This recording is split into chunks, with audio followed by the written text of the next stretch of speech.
You ever notice how the person who swears they don't do emotions, the one who keeps their walls sky high, suddenly melts in moments they can't control? Because here's the truth. Even the most avoidant person isn't immune to connection. They just need the right kind of moment. The kind that doesn't ask for their heart, but somehow captures it anyway. The avoidant isn't cold, they're careful. They crave intimacy like everyone else, but it scares them because it feels like losing power. So when they're in bed, what actually makes them lose control isn't just pleasure, it's presence. It's those moments when their mind can't keep up with their feelings anymore. When you're with someone who has avoidant tendencies, the instinct for most people is to chase. You feel them pull back, you sense the emotional distance, and something inside you wants to bridge that gap. You start texting a little more, touching a little more, trying to show them it's safe to open up. But here's the irony. The more you reach, the further they retreat. It's not because they don't want you. It's because they need to feel like connection is a choice, not a capture. The avoidant person's comfort zone is independence. They associate safety with control. So when someone tries too hard to pull them closer, even with the best intentions, their brain registers it as a loss of freedom. And the moment they feel that, they detach. The real power lies in matching their energy, not by mimicking detachment, but by embodying calm confidence. You stop chasing not to punish or play a game, but because you recognize your worth doesn't depend on their availability. There's something magnetic about someone who can meet distance with groundedness, when you're not rattled by their withdrawal. When you don't fill the silence with overcompensation, you create space that feels different from anything they've known. Instead of feeling cornered, they feel curious. They start to wonder, why isn't this person trying to fix me? Why aren't they chasing? That curiosity often pulls them closer in ways words never could. Matching their energy means understanding rhythm. Avoidants move at their own pace. When you mirror that rhythm, you create resonance. You slow down when they slow down. You don't fill every pause. You let moments breathe. This isn't passive. It's intentional composure. It's saying with your presence, I'm here, but I don't need to force connection. That quiet certainty is deeply attractive to someone who's used to people trying to breach their defenses. It tells them you're not here to take control, you're here to share it. When you're intimate, this energy becomes even more powerful. Imagine that moment when they're trying to stay guarded, to keep the experience physical and nothing more. Instead of chasing intensity, you match their calm. Your touch slows down, your breath stays steady, your energy is anchored. You're not demanding they open up. You're showing that you can stay connected without needing to consume. This creates an emotional safety that's almost paradoxical. It makes them feel seen without feeling exposed. They begin to relax into you because your stillness signals something they rarely encounter: stability. And in that stability, their control begins to soften. There's a certain artistry in not overreaching. It's the difference between leaning in to connect and leaning in to convince. When you stop chasing, your focus shifts from trying to win them to simply being with them. You start to notice their micro expressions, their breathing, their hesitation. You respond, not react. You start building trust, not through persuasion, but through presence. And for the avoidant, that's revolutionary, because they're used to people trying to break through their walls. What they're not used to is someone who can stand outside those walls peacefully without demanding entry. The moment they sense that peace, those walls start to lower on their own. When you're with someone who tends to avoid deep emotional connection, you'll notice how much time they spend in their head. Even in moments that should feel raw and spontaneous, there's a subtle distance, like they're observing rather than experiencing. They think about how they look, what you might be thinking, whether they're doing something right. For them, control equals safety. It's not that they don't want to connect, it's that connection feels unpredictable. And unpredictability, to them, feels dangerous. That's why the most powerful way to reach them isn't by demanding more emotion, but by embodying presence. That rare energy that silences the noise of the mind. Presence is magnetic because it communicates something words never could. You're safe here. You don't need to perform. When you're truly present, you stop performing too. Your touch slows down, your focus sharpens, your awareness moves from your thoughts to your senses. You're not thinking about what's next or what they're feeling. You're feeling what's happening now. That kind of presence is contagious. It pulls the avoidant person out of their mental armor, not because you've forced it, but because you've given them something stronger to tune into, your grounded energy. When you hold eye contact without rushing it, when your breath stays steady, when your body moves with purpose rather than haste, you create a rhythm that invites trust. It's the kind of calm that says, you can exhale now. In intimate moments, presence becomes even more powerful. The avoidant might enter those moments with the intention of staying in control, to enjoy pleasure while keeping emotions at bay. But presence blurs that boundary. When you're deeply attuned, every movement carries intention, every pause feels charged, every breath becomes communication. You're not lost in your thoughts about how to impress or please. You're simply connected. This grounded attention doesn't just feel different, it feels safe. And safety, for someone who fears emotional closeness, is the one condition that allows vulnerability to surface naturally. Their body begins to relax before their mind can resist it. The thinking quiets, the walls lower. For a brief moment, they stop analyzing and start feeling. Presence also removes pressure. Avoidants are hypersensitive to pressure, emotional, physical, or verbal. They notice when someone needs a reaction or seeks validation. But when your focus is on being in the moment, instead of getting a result, the air changes. They no longer feel they have to perform or deliver something. Your attention becomes a space they can simply exist in. That's rare for them. It's liberating. And ironically, it's in that absence of demand that their desire deepens. Because you're not asking them to be different. You're just being with them as they are. That quiet acceptance hits them on a level they can't articulate. So when you stay present, when you trade performance for awareness, you give the avoidant something their defenses can't fight: peace. And peace is disarming. It breaks through where pressure never could.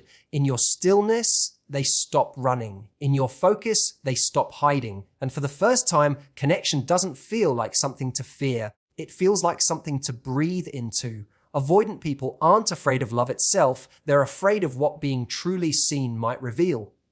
They've often learned that closeness leads to judgment, rejection, or loss of autonomy. So when someone gets too close, their instinct isn't to open up, it's to protect. They pull back, change the subject, make a joke, or turn intimacy into something purely physical. It's not because they don't care, it's because they've confused being seen with being exposed. That's why safety means everything to them. When you make them feel safe, you're not asking them to drop their guard. You're showing them they don't have to keep it up. Safety isn't about what you say. It's about what your energy communicates. It's the way you touch without demanding. The way your tone stays calm even when they hesitate. It's how you don't interpret their pause as rejection, but as a moment of trust being built. The avoidant person watches everything: your reactions, your tone, your body language. They're hyper aware of signs that someone might push too hard or expect too much. So when you stay grounded and patient, it sends a quiet message that says, you don't have to be anyone else right now. That kind of emotional permission is rare for them. It lets them soften without fear that softness will be used against them. In bed, safety becomes the silent language of connection. When you're with someone who struggles with vulnerability, what they crave most isn't intensity. It's reassurance without words. It's the feeling that their hesitation won't be punished. The way you move, the way you breathe, the steadiness in your eyes. All of it speaks louder than any declaration of love. When you create that space, you're showing them that closeness doesn't have to be dangerous. You're teaching their nervous system that touch and trust can coexist. The more consistently you offer that steadiness, the more their body starts to believe it. They begin to let go, not because you've convinced them, but because it finally feels safe to. Making someone feel safe also means resisting the temptation to analyze them. Avoidants often sense when they're being figured out, and it triggers their defenses. They don't want to be treated like a project or a mystery to solve. They want to feel accepted even when they can't fully articulate why they are the way they are. So instead of prying or trying to decode every reaction, you meet them with gentle curiosity. You show them that silence doesn't scare you, that distance doesn't offend you. You respond instead of react. That quiet understanding builds trust in a way that words never could. Safety for them is knowing that you won't push when they need space and won't disappear when they come close. It's knowing that your calm won't shatter if they stumble or retreat. When they sense that steadiness, their guard begins to lower on its own. In that safety, they don't feel exposed, they feel accepted, and that's the moment the walls start to dissolve, not from force, but from peace. Vulnerability is one of the most misunderstood forces in intimacy, especially with someone who has avoidant tendencies. Most people think that to get an avoidant to open up, they need to ask the right questions or prove they're trustworthy. But the truth is, you can't talk someone into emotional safety. You have to show it. Vulnerability is contagious, not because it demands a response, because it gives permission. When you open up first, not dramatically, not for attention, but genuinely, you set a tone that says, it's okay to be human here. That energy disarms even the most guarded person because it removes the performance from connection. Avoidant individuals are often drawn to confidence, but are moved by authenticity. They've spent so much of their lives protecting themselves that they're attuned to anything that feels manipulative or performative. So when you express something real, something slightly raw, it catches them off guard. Maybe it's the way your voice softens when you talk about something meaningful, or how your eyes don't look away when you share a truth that isn't polished. That kind of openness reaches them where logic can't. It's not an invitation for them to fix or comfort you. It's a signal that real connection doesn't have to be perfect or planned. In intimate moments, this vulnerability carries even more weight. The avoidant person often tries to separate physical closeness from emotional closeness, keeping one safe from the other. But when you let your vulnerability show in your breath, your tone, your touch, it bridges the gap between the two. You're not trying to be flawless or perform passion. You're simply present and open. You allow your reactions to be real. Maybe there's a tremble in your breath or a softness in your voice that says, without words, I'm not hiding. That authenticity is what breaks through their control. It shows them that intimacy doesn't have to be about dominance or defense. It can be about mutual surrender. What makes this powerful is that it doesn't pressure them to match your vulnerability immediately. You're not saying, tell me your feelings. You're saying, it's okay if you don't. I'll still be here.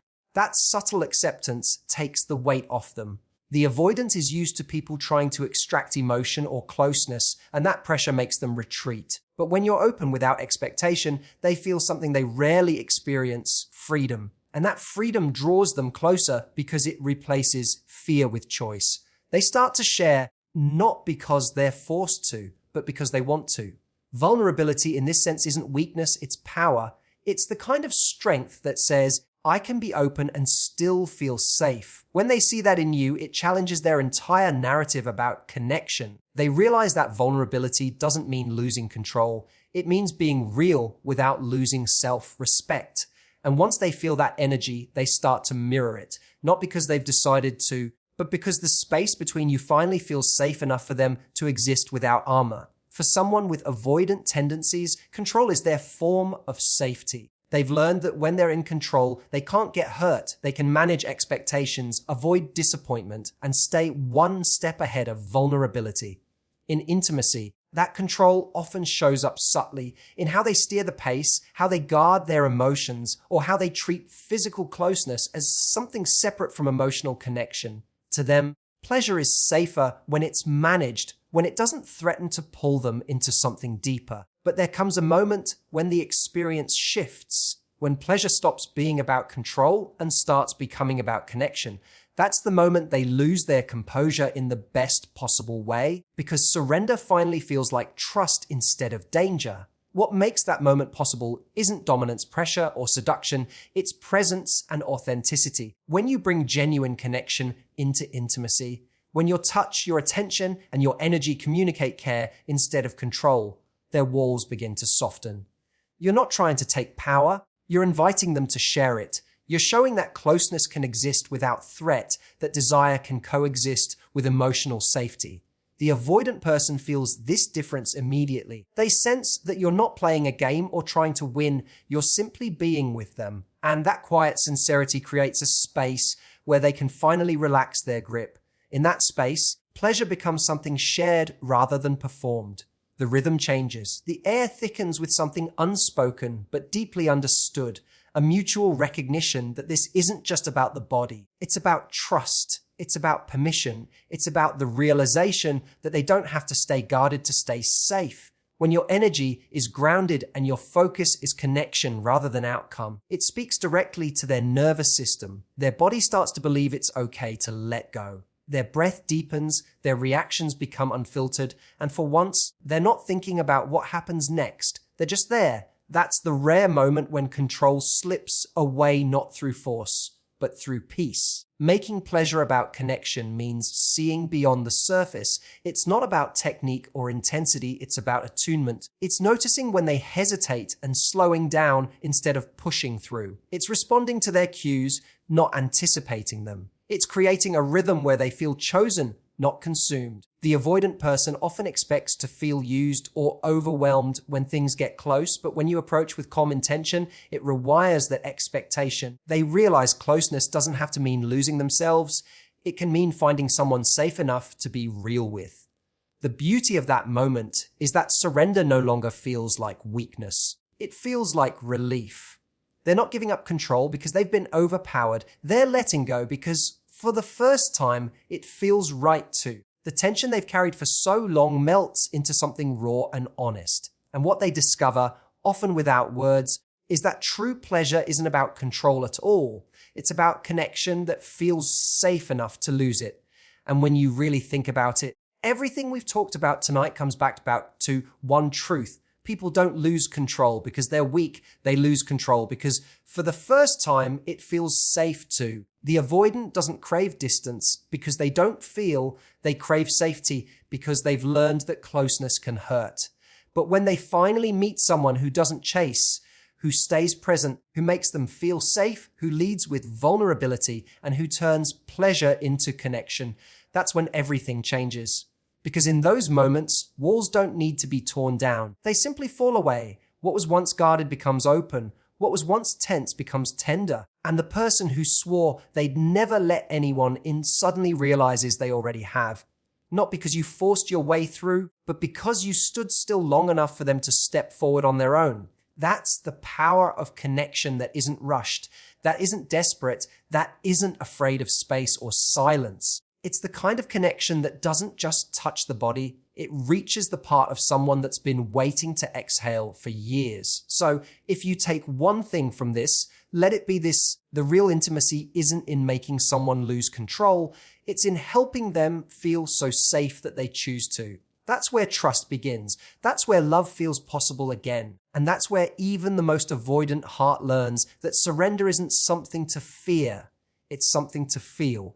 Thank you so much for listening, for showing up with openness, and for choosing to understand connection on a deeper level. I hope these words remind you that what disarms people isn't power, it's presence. It's the quiet confidence of knowing you don't need to chase what's already meant for you. Take this energy with you, the calm, the compassion, the patience, and use it in every connection you build from here on. Because when you embody that kind of energy, you don't just attract love, you create it. Thank you for being here. Thank you for your time. And until next time, stay grounded, stay open, and remember the strongest connection begins where control ends.